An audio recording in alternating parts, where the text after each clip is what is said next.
Baik, Bapak Ibu, kita akan mulai Zoom FWF malam hari ini. Selamat malam semuanya. Baik, waktu dan kesempatan saya berikan kepada hambanya, Bapak Pendeta Yakob. Silakan. Ya, selamat malam Bapak Ibu yang terkasih. Terima kasih Pak Weli dan juga Pak Freddy yang sudah membuka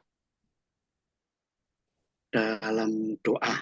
Nah, malam ini saya mau membagikan firman Tuhan yang sering kali kita dengar, yaitu di dalam kitab Lukas pasal 6 ayat 46 sampai dengan 49 yang berbicara mengenai dua macam dasar.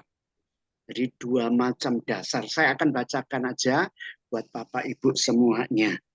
Jadi Lukas 6 ayat 46 sampai dengan 49. Yesus berkata, "Mengapa kamu berseru kepadaku, Tuhan, Tuhan, padahal kamu tidak melakukan apa yang aku katakan? Setiap orang yang datang kepadaku dan mendengarkan perkataanku serta melakukannya, aku akan menyatakan kepadamu dengan siapa ia dapat disamakan.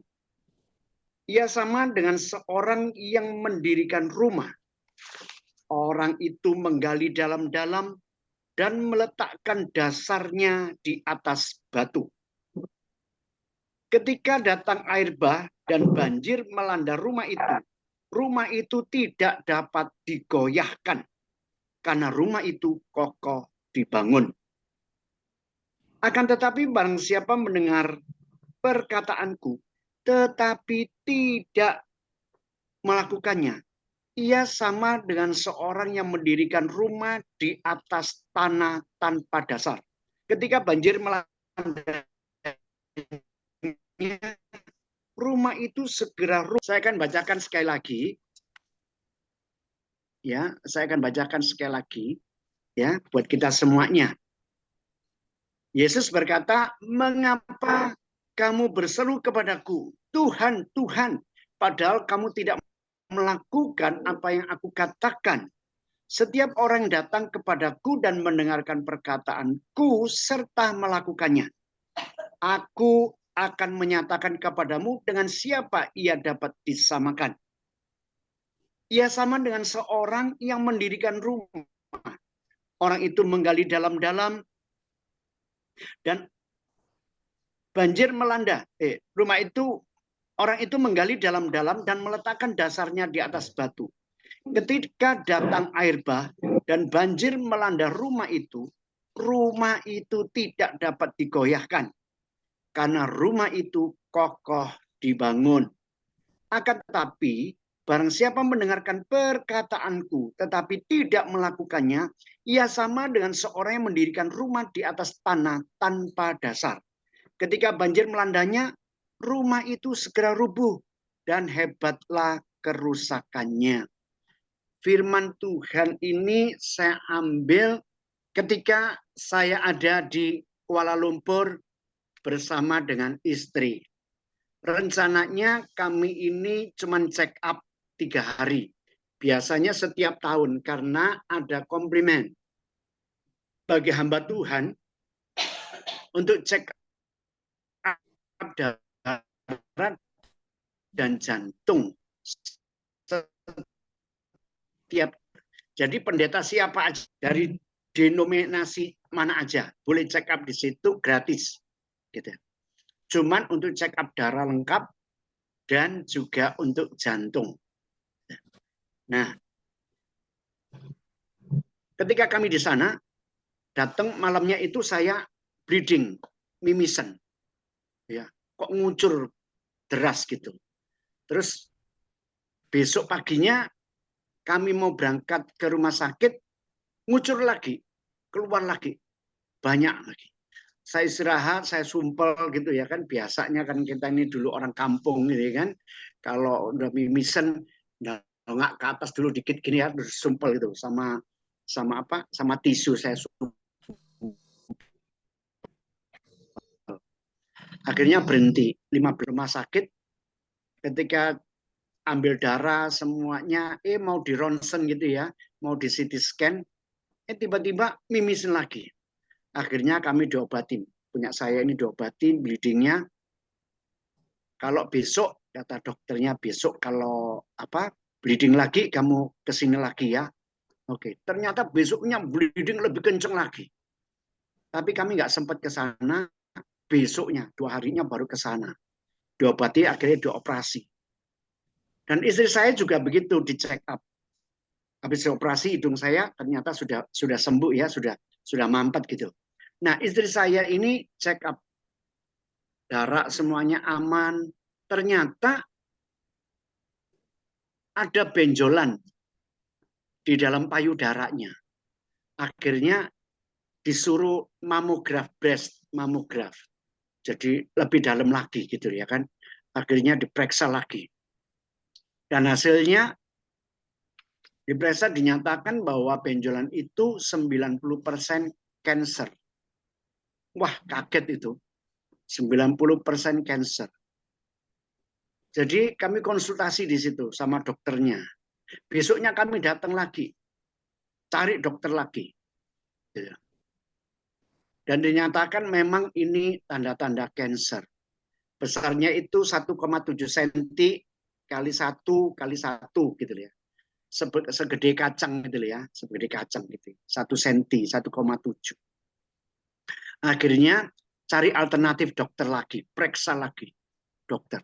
Dan dinyatakan memang 75% tanda-tanda ini adalah cancer. Akhirnya harus dibiopsi. Jadi istri saya ini wah dilema ya. Kenapa? Karena banyak orang ngomong jangan biopsi. Karena kenyataannya faktanya kalau sudah dibiopsi, sudah dikorek gitu ya, maka itu akan menyebar. Gitu ya. Kalau tidak langsung diangkat, diambil tindakan, itu cepat stadium, langsung 3-4 bisa naik. Dan itu banyak cerita. Orang nambah-nambahkan cerita seperti ini, si A ini begini dibiopsi. Makanya jangan dibiopsi.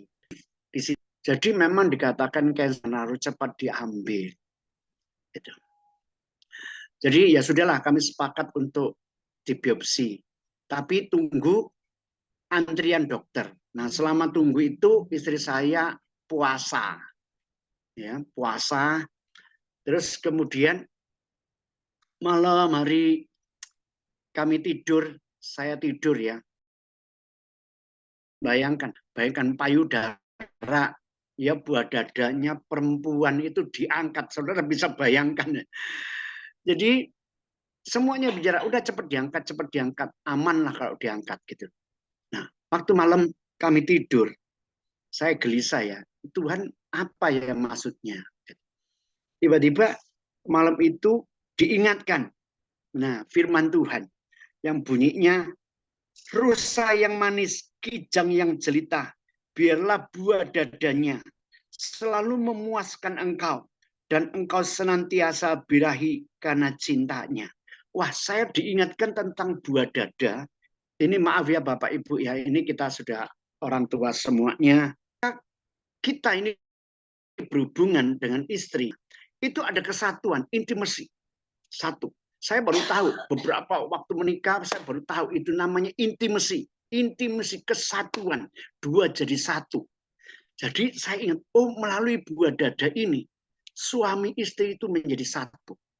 Ya, ini menurut pendapat saya ya. Nanti saudara bisa tambahkan. Jadi kenikmatan itu di situ. Yang kedua, saya diingatkan lagi bahwa air susu ini menghasilkan air. Ketika anak dilahirkan, bayi dilahirkan, langsung dikasih air susu. Jadi saya berpikir air susu ini adalah kehidupan bagi anak-anak. Yang ketiga, buah dada ini adalah kemuliaan, kehormatan, kebanggaan, mahkota, kecantikan, keindahan, kemolekan bagi wanita. Jadi 3 hal ini saya renungkan, wah, ini luar biasa sekali. Iblis mau mengambil ini. Kecantikan, kemolekan, kehormatan, mahkota, keindahan dari seorang istri. Ya kan? mau diambil. Buah dada ini mengeluarkan kehidupan. Mau diambil, diangkat. Kemudian intimasi, buah dada ini yang membuat kita laki-laki dan perempuan ini menjadi satu. Itu mau diangkat. Saya kaget. Wah, iblis ini ngaco ini. Mau itu semua. Bahkan setelah itu saya diingatkan bahwa Yesus Kristus di dalam Yesaya pasal 53 dikatakan semaraknya, keindahannya, ketampanannya tidak ada. Ketika ia disalibkan, itu mukanya hancur semuanya. Dan itu dikatakan bahwa Yesus yang membawa kemuliaan, mahkota, kehidupan, ya kan, kesatuan dengan Bapa, Immanuel, kesatuan dengan kita, itu mau dihancurkan. Dan kami melihat ada dua hal yang ini.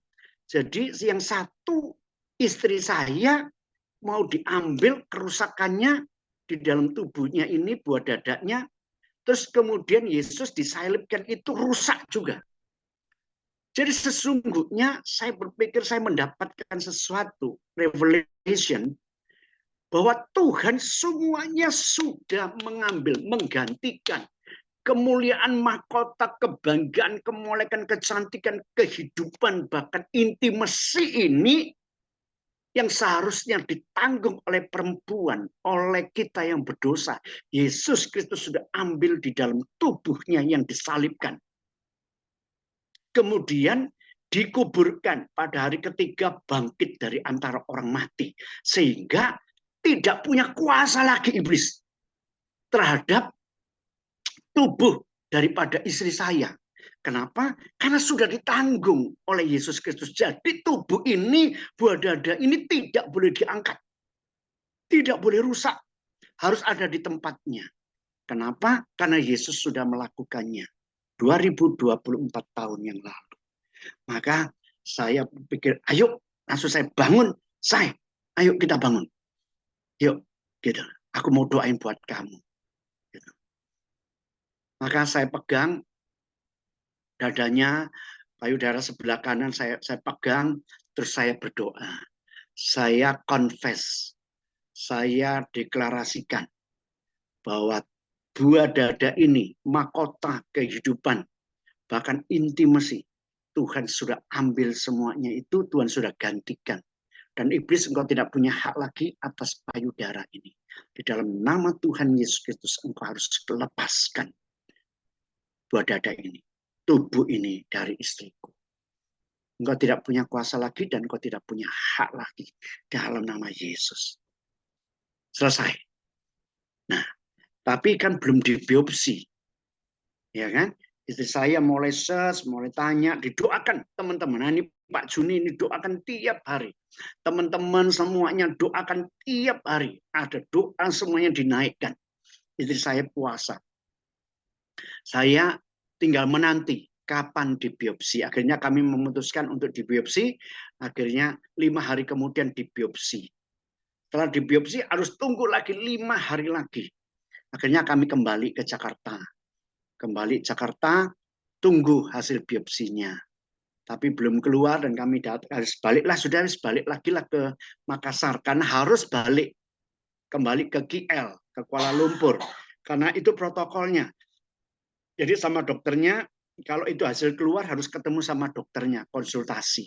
Tapi kami putuskan nggak usah lah, nanti lewat telemedicine aja. Jadi lewat itu aja, telepon aja, lewat Zoom. Akhirnya boleh. Dan hasilnya setelah pulang, ternyata itu sel tidak mengalami pertumbuhan dan tidak ganas, gitu ya. Bukan cancer, gitu. Jadi itu tidak ganas, cuma benjolan. Itu nanti bisa hilang, gitu. Nah, puji Tuhan. Jadi saya berpikir, gitu ya kan? Ternyata Yehova Rafa, Allah yang menyembuhkan, to heal, bahasa Inggrisnya heal, menyembuhkan itu to mend, itu memperbaiki dan menyatukan kembali, menjahitnya kembali. Apa yang rusak di dalam tubuh kita, Yesus sudah tanggung itu di atas kayu salib.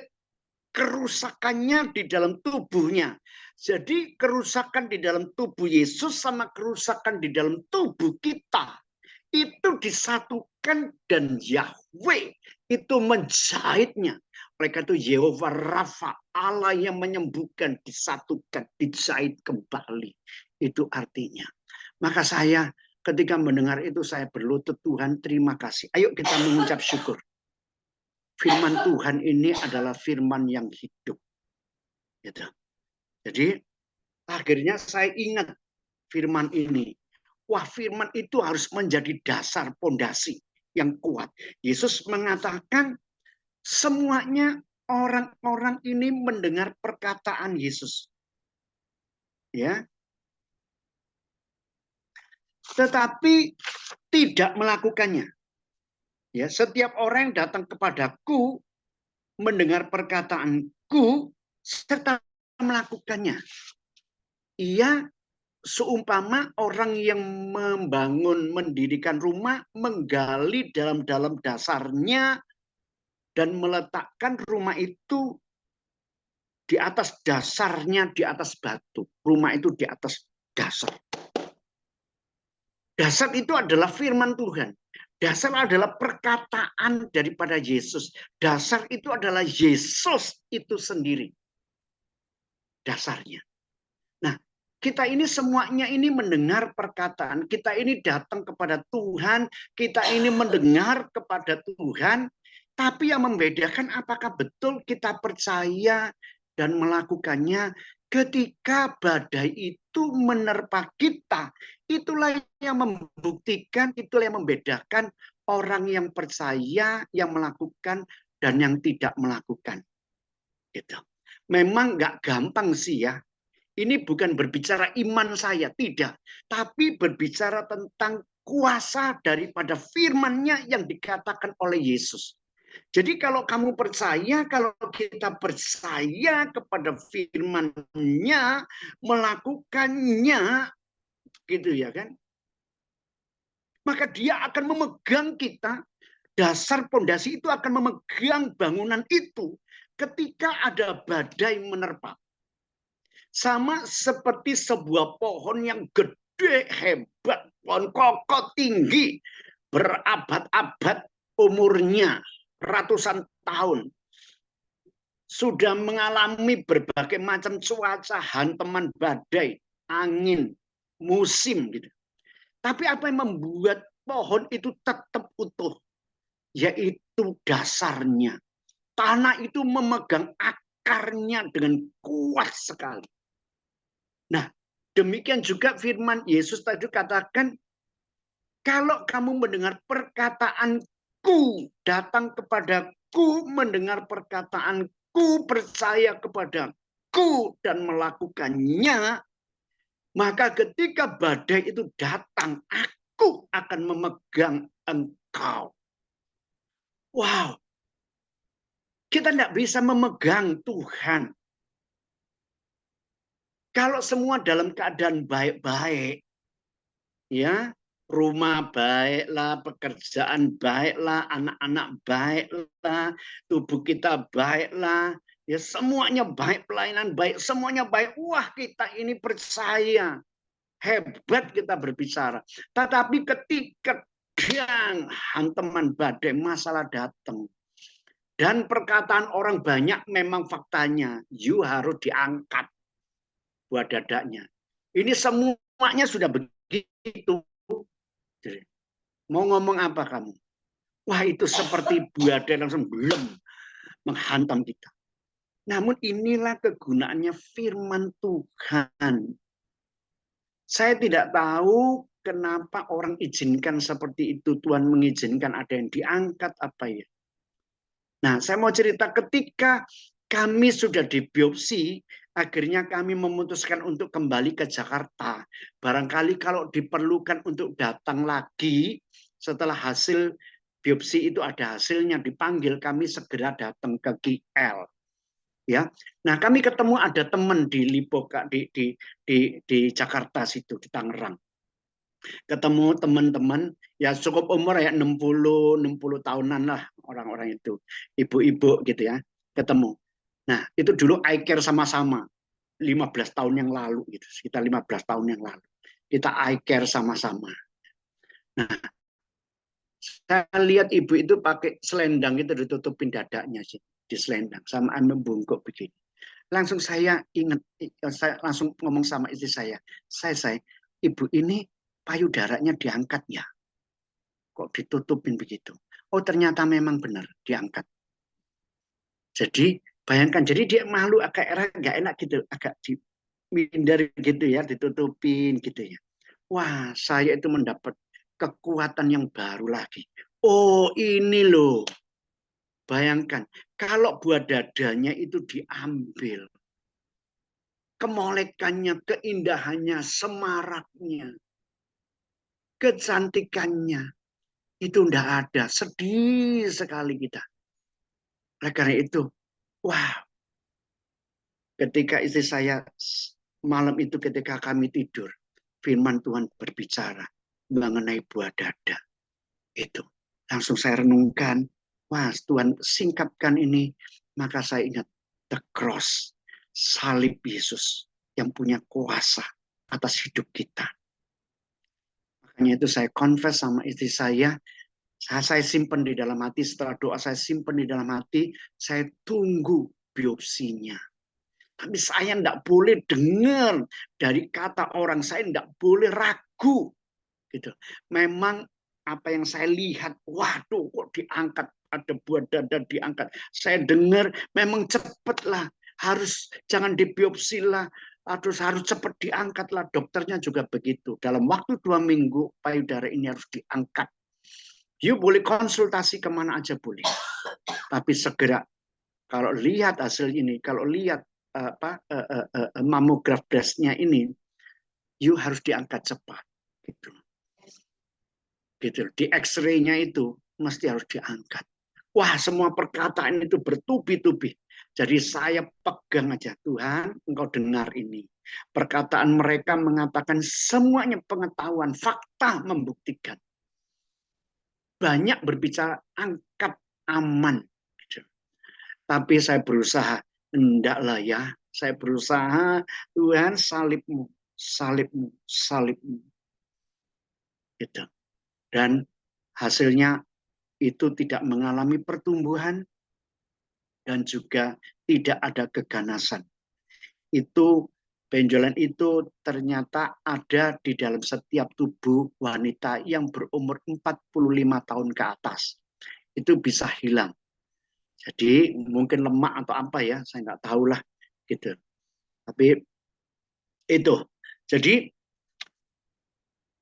saya percaya bahwa perkataan firman Tuhan ini ya dan amin. Ya, angin dan ombak, setan dan malaikat mendengar firman Tuhan. Gunung-gunung dan pepohonan, tulang-tulang kering dan orang mati, semuanya mendengar perkataan Tuhan.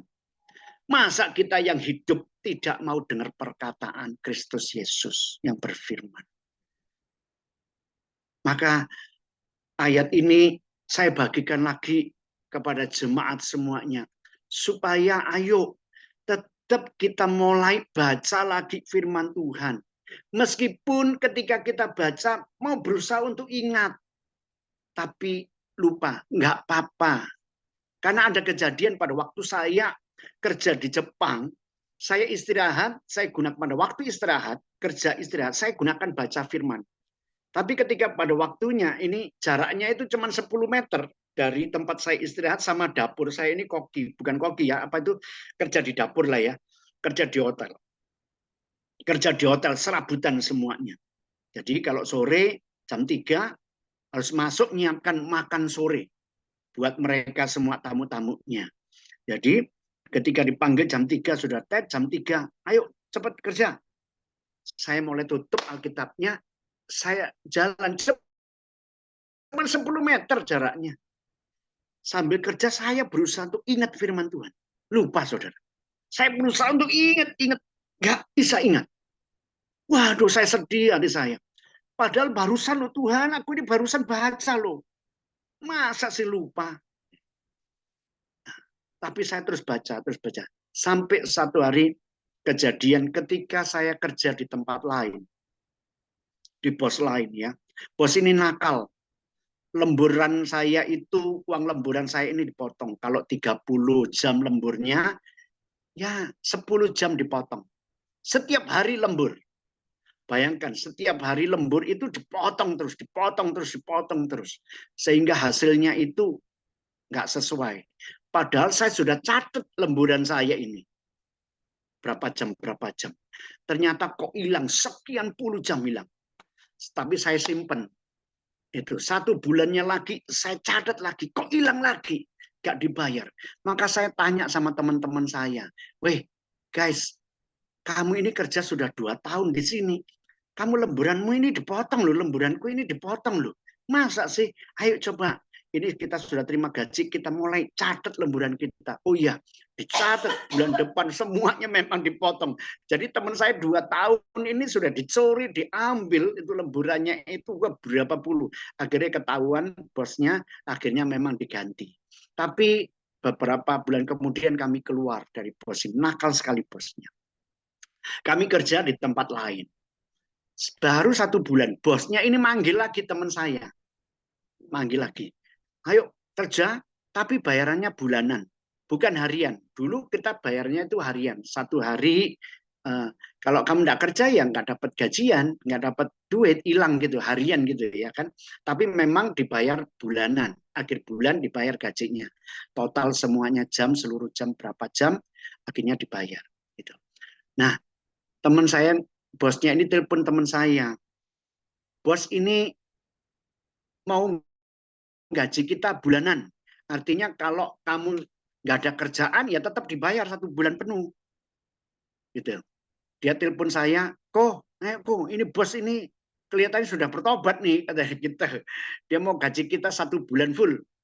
Masa sih aku begitu? Tahu nggak? Itu firman Tuhan muncul itu. Mengatakan jangan kembali ke jalan yang sama. Muncul. Waduh, kaget saya. Kok firman Tuhan kok ngomong jalan kembali ke jalan yang sama ya? Ternyata itu perkataan Musa ketika membawa keluar bangsa Israel itu menggerutu terus, ngomel terus, mengeluh terus, selalu ingat mau kepengen balik lagi ke Mesir.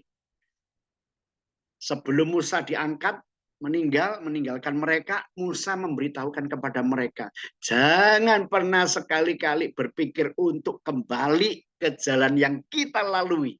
Gitu.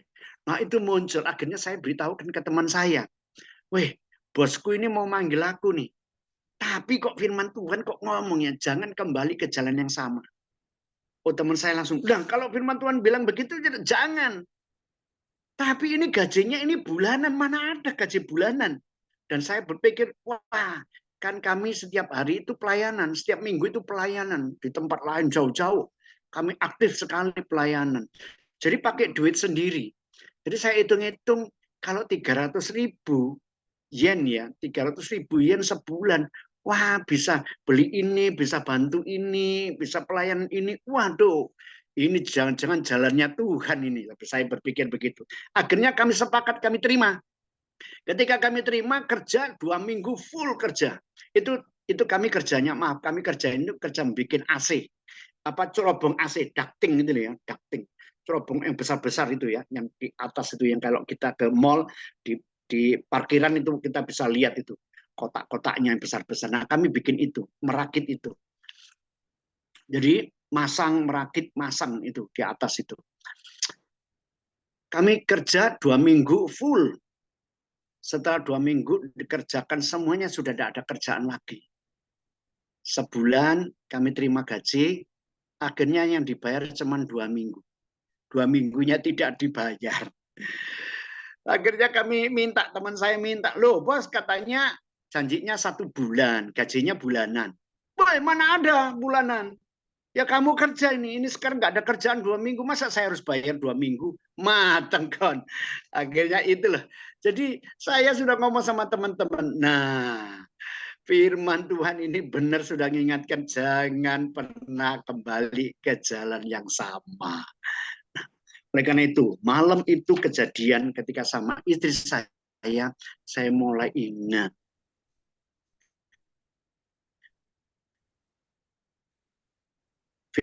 Ya kita berdoa, confess apa yang sudah Yesus lakukan. Kerusakannya, kesemarakan, ketampanannya, kerusakan dalam tubuh istri saya, dan kerusakannya di dalam tubuh Yesus Kristus. Dua sobekan, jadi seperti kain. Dua ini disatukan dan dijahit. Yehova Rafa. Dia menjahitnya kembali menjadi satu. Karena itu, saya mengingatkan kepada jemaat semuanya, ayo mulai lagi. Baca firman sungguh-sungguh. Meskipun lupa, meskipun nggak ngerti, nggak apa-apa. Karena firman itu adalah firman yang hidup. Satu ketika kita berada di persimpangan jalan, ketika kita tidak tahu apa yang harus kita lakukan, ketika kami merenungkan firman, ketika merenungkan itu berdoa, renungkan, maka dia akan hidup, dia akan muncul, dia akan menjawab kita dengan firman-Nya, dan itu menjadi rema yang hidup bagi kita. Oleh karena itu harus mendengar firman, perkatakan firman, lakukan firman, renungkan firman, bersandar sepenuhnya kepada firman, berdiri atas dasar firman. Setiap kali kita kirimkan firman, jika hidup kita diisi dengan firman, maka firman itu akan memegang hidup kita, dan itu akan menjadi dasar dalam hidup kita. Satu ketika menghadapi badai, ujian itu namanya ujian. Biarkan dia yang memegang kita. Cuman kita percaya kepada firman-Nya aja, percaya aja, percaya. Tugas kita cuma percaya aja. Dia yang membuktikan firman-Nya. Apa yang dia ucapkan, dia akan membuktikan di dalam kehidupan kita. Amin. Tuhan berkati. Saya kembalikan lagi kepada Pak Freddy atau Pak Weliho. Thank you. Amin. Makasih Pak. Sama-sama, Hece. Iya, terima kasih Pak Yakob yang sudah Ya, menyampaikan kebenaran firman. Ya, mohon maaf ini suara saya bisa didengar semua ya? Bisa, bisa. Oke. Jelas. Baik, kita akan buka untuk Q&A untuk apa yang sudah di-sharingkan oleh Pak Yakob sebelum kita mengakhiri sesi pertama. Silakan Bapak Ibu yang mau bertanya dengan sharingnya Pak Yakob tadi, silakan.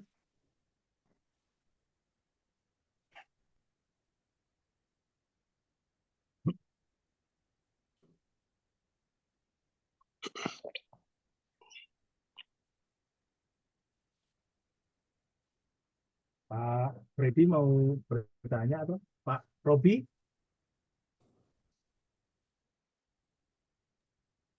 Oke, Ibu-ibu. Ya. Pak Robi, silakan Pak Robi.